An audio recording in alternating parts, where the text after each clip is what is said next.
Hello friends, I'm glad to be with you today to update you on the science regarding reopening our sanctuary. I've released several videos in this vein. If you haven't seen them, you might want to go back to the May 12th video because it explains a lot more about the phasing of reopening. And so what we're going to do today is basically to update you on the science. So, as a reminder, the reason the virus is so dangerous is that we can all get it and we can all spread it whether or not we have symptoms. And so if you have an underlying health condition or you are older than age 65, then you are more likely to have significant health effects from getting COVID-19.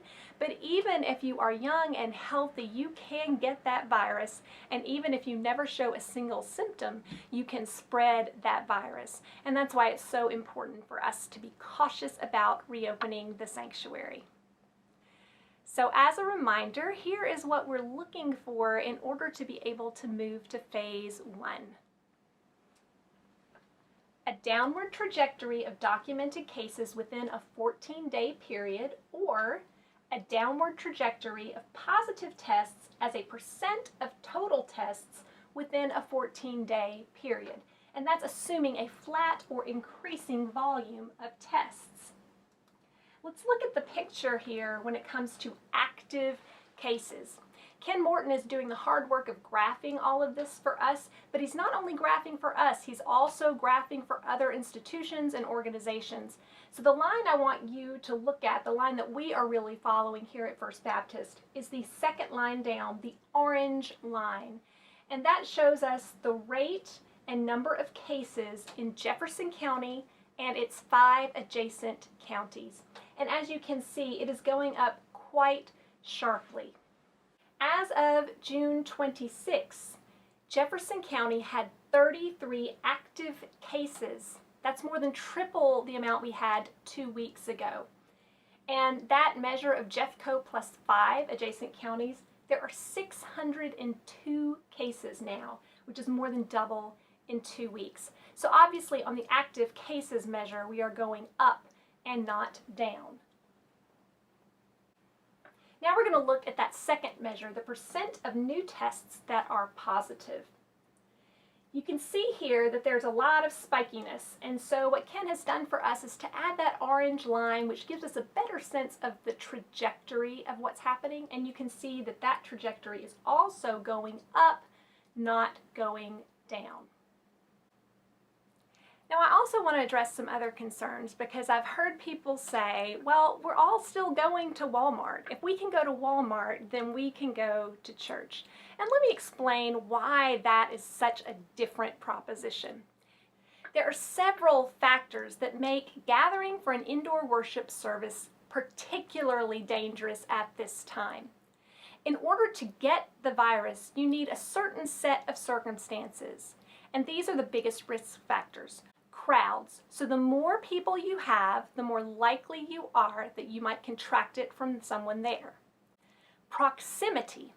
And while we can get each other 6 feet apart and we can wear our masks, proximity is still the major factor. Recirculated air. Being inside is dangerous. Even in a sanctuary as large as ours, the air conditioning system is picking up particles and distributing them throughout the space. Time. The length of exposure matters. The longer you are in a space, the more likely you are to breathe in some of that air that has viral particles in it. I know that we are all frustrated about not being able to get together. Believe me, I'm frustrated too.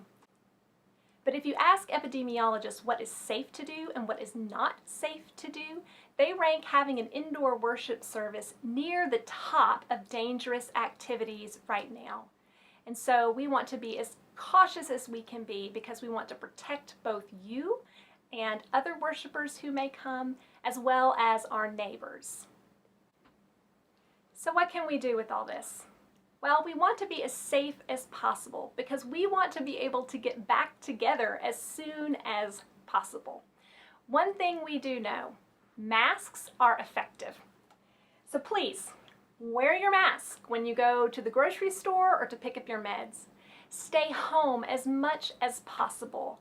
Don't risk being in gatherings, especially large gatherings. Practice good hygiene. Wash your hands well every time you have been exposed to other people, as well as the normal times you would wash your hands. In the meantime, we are exploring options for having worship and fellowship outdoors, and we'll keep you updated as we determine what we can do safely and well. And so I promise you, we are working hard on it. So for now, keep yourselves healthy and safe. Let's do what we can to stop the spread of the virus so that we can be together again very, very soon. Go in peace.